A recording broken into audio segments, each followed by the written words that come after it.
अस्सलाम वालेकुम, मैं हूं रज़ा मेकन। आप देख रहे हैं IR के न्यूज़। उम्मीद है आप सब लोग खैरियत से होंगे। आज सुप्रीम कोर्ट की जानिब से एक बहुत अहम फैसला जारी किया गया है और वो फैसला ये है कि फ़ौजी अदालतों में सिविलियन के ट्रायल जारी रखने का हुक्म दिया गया है।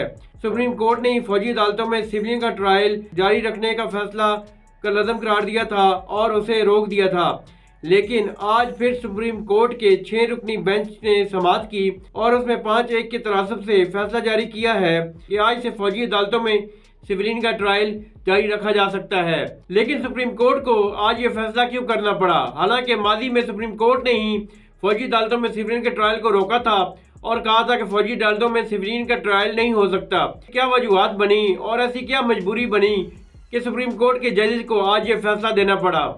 हालांकि सुप्रीम कोर्ट ने खुद ही इस फैसले को रोका था, लेकिन हमारे राय के मुताबिक जो फौजी अदालतों में पहले केसेस समाअत के लिए मुकर्रर हैं या जारी हैं, तो उनमें कई केसेस ऐसे हैं कि उसमें मुल्ज़मान बरी होने के करीब हैं या उनकी सज़ा पूरी होने वाली है। तो सुप्रीम कोर्ट के आज के फैसले के बाद क्या यह फैसला फौजी अदालतों में जारी केसेस पे असरअंदाज हो सकेगा? क्या इस फैसले से फौजी अदालतों में जारी केसेस में फ़र्क पड़ेगा? जो केसेस फौजी अदालतों में चल रहे हैं और बरी होने के करीब है मुल्ज़मान, क्या वो दोबारा से इस फैसले के ज़ेरे निगरानी आएंगे और क्या फिर दोबारा शुरू से उनका ट्रायल शुरू किया जाएगा? ये तो अब आने वाले दिनों में पता चलेगा कि फौजी अदालतों में पुराने केसेस जो ज़ेरे समाअत थे, जो अपने फैसले तक पहुंचने के करीब हैं, क्या उनका फैसला सुना दिया जाएगा या सुप्रीम कोर्ट के इस फैसले के बाद उन्हें फिर दोबारा से शुरू किया जाएगा? ये तो अब आने वाले दिनों में पता चल पाएगा कि क्या सुप्रीम कोर्ट का यह फैसला पुराने केसेस पे असरअंदाज होगा या नहीं। और इसके साथ ही बात कर लेते हैं आज अडियाला जेल में साइफर केस की समाअत की। आज अडियाला जेल रावलपिंडी में साइफर केस की समाअत हुई। जज अबुल हसनात ने इस केस की समाअत की। उन्होंने रावलपिंडी के अडियाला जेल में अदालत लगाई और समाअत के बाद उन्होंने फैसला सुनाते हुए चेयरमैन PTI इमरान खान और शाह महमूद कुरैशी पर फर्द जुर्म आयद कर दी। फर्द जुर्म आयद होने के बाद इमरान खान और शाह महमूद कुरैशी का कहना था कि हमारे साथ ज्यादती है और उन्होंने सेहत जुर्म से इनकार कर दिया और उनका कहना था कि हमारे साथ ज्यादती की जा रही है, हमें प्रॉपर सुना नहीं जा रहा और साइफर केस हमारे खिलाफ एक प्रोपेगेंडा है और हमारी हुकूमत गिराकर हमारे खिलाफ ही केस बनाए जा रहे हैं। और इमरान खान का जज साहब से मुकालमा करते हुए कहना था कि मुझ पे एक और जुर्म भी लगा दें, और वो जुर्म ये है कि मैंने लोकल एस्टेब्लिशमेंट और इंटरनेशनल एस्टेब्लिशमेंट को नंगा किया है, ये जुर्म भी मेरे पर लगाया जाए और उसमें मुझे सज़ा दी जाए। तो जज साहब ने कहा कि आप किस लहजे में बात कर रहे हैं, आप तमीज़ के दायरे में रहकर बात करें, अपना रवैया ठीक करें। तो इमरान खान का कहना था कि मैं क्या रवैया ठीक करूं, जबकि आप हमें सुन ही नहीं रहे, अपने फैसले मुसल्लत किए जा रहे हैं और मुझे मुजरिम ठहरा रहे हैं। हालांकि मेरी हुकूमत ही गिराई गई और मेरी हुकूमत गिराने के बाद मेरे भी केसेस बनाए गए और मुझे रसाई भी नहीं दी जा रही और मुझे सुना भी नहीं जा रहा। मुझे सुने बगैर फैसले सुनाए जा रहे हैं और मुझे मुजरिम ठहराया जा रहा है। इस पर इमरान खान का कहना था कि मुझ पर ये जुर्म भी लगा दें और इसमें मुझे सज़ा कर दें। आखिरकार जजों को क्या इतनी मजबूरी पेश आ रही है कि वो इमरान खान और शाह महमूद कुरैशी को सुने बगैर, मीडिया ओपन ट्रायल किए बगैर, मीडिया की कवरेज के बगैर केसेस की समाअत कर रहे हैं और अपने फैसले सुना रहे हैं। अब ये फैसले कौन लिख रहा है और जजेस लिखे हुए फैसले क्यों सुना रहे हैं, ये तो अब अल्लाह की ज़ात जानती है या वो जज जानता है जिसको ये फैसला लिख कर दिया जा रहा है।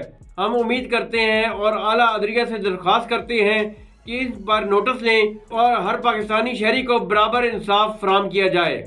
और इसके साथ ही फवाद अहमद साहब का एक बयान सामने आया है। उनका कहना है कि इलेक्शन अपने मुकर्रर वक्त पर 8 फरवरी को ही होंगे और इलेक्शन मनसूख होने की अफवाहें बेबुनियाद हैं और निगरान हुकूमत का काम है कि प्रॉपर इलेक्शन मैनेज करना और इलेक्शन करवाना, फेयर इलेक्शन करवाना, और हम किसी को कोई सपोर्ट नहीं कर रहे।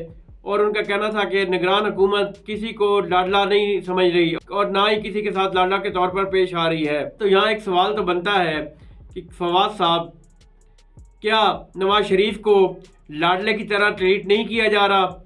क्या नवाज शरीफ के अदालत पहुँचने से पहले फैसले लिख कर महफूज नहीं किए जा रहे? पुराने मुकदमात में उनके फैसले का रद्द करार देकर उन्हें मुकम्मल तौर पर बरी किया जा रहा है। क्या ये लाडलापन नहीं है तो क्या है? और आप कह रहे हैं कि हम किसी को लाडले की तरह ट्रीट नहीं कर रहे। तो ये बताएं कि इमरान खान साहब के फैसले 7 माह से महफूज हैं, لیکن جب نواز شریف عدالت پہنچتا ہے تو ان کا فیصلہ 7 منٹ بھی محفوظ نہیں رکھا جاتا، انہیں فوراً فیصلہ سنا کر بری کر دیا جاتا ہے۔ تو کیا یہ لاڈلا پن نہیں ہے؟ اس کا جواب تو پاکستانی عوام آپ سے مانگے گی اور آپ کو جواب دینا پڑے گا کہ اب لاڈلا کون ہے۔ اور آج اس کے ساتھ ہی ایک نواز شریف صاحب کا ایک بیان سامنے آیا۔ ان کا کہنا تھا کہ میں انتقام نہیں چاہتا، لیکن میرے ساتھ زیادتی ہوئی ہے، میں بس انصاف چاہتا ہوں، اور پاکستانی عوام کے ساتھ زیادتی ہوئی ہے اور ان کو انصاف چاہیے۔ تو نواز شریف صاحب، آپ پچھلے 4 سال 3.5 4 سال سے کدھر غائب تھے؟ جب آپ بیماری کا بہانہ کر کے لندن بھاگ گئے اور 3.5 4 سال واپس نہ آئے، تو کیا اس وقت آپ کو پاکستانی عوام کا احساس نہ ہوا؟ جبکہ پاکستانی عوام ان دنوں مہنگائی کے بوجھ کے نیچے دبے ہوئے تھے اور آپ سب کچھ لوٹ کر فرار ہو گئے۔ جب آپ کی ڈیل ہوئی، جب آپ کو لاڈلے کے طور پر ٹریٹ کیا جا رہا ہے، تو آپ پاکستان میں واپس آئے اور آپ کو سارے کیسز میں بری کر دیا گیا ہے، اور اب بھی آپ کو انصاف چاہیے۔ اس سے اوپر آپ کو کیا انصاف ملے گا؟ اربوں روپے کے کرپشن کی کیسز میں آپ کو بری کر دیا گیا ہے۔ اب اللہ ہی جانتا ہے آپ کو کس قسم کا انصاف چاہیے۔ حالانکہ پاکستانی عدالتوں نے آپ کو باعزت طور پر ہر کیس میں بری کر دیا ہے، اور اب آپ کہہ رہے ہیں کہ پاکستانی عوام کے ساتھ زیادتی ہوئی ہے۔ تو پچھلے 3 بار وزیر اعظم کی سیٹ پر رہنے کے باوجود آپ کو پاکستانیوں کا احساس نہ ہوا، جو آج آپ کو الیکشن کے نزدیک پاکستانی یاد آ رہے ہیں، کیونکہ اب آپ نے پاکستانی عوام سے ووٹ لینا ہے اور آپ 4تھی بار وزیر اعظم بننے کی تیاریاں کر رہے ہیں۔ تو اب دیکھتے ہیں کہ پاکستانی عوام آپ کو اپنا ووٹ دے کر 4تھی بار وزیر اعظم بناتی ہیں یا نہیں۔ اس کے ساتھ ہی اپنے میزبان رضا میکن کو اجازت دیجیے۔ اللہ حافظ۔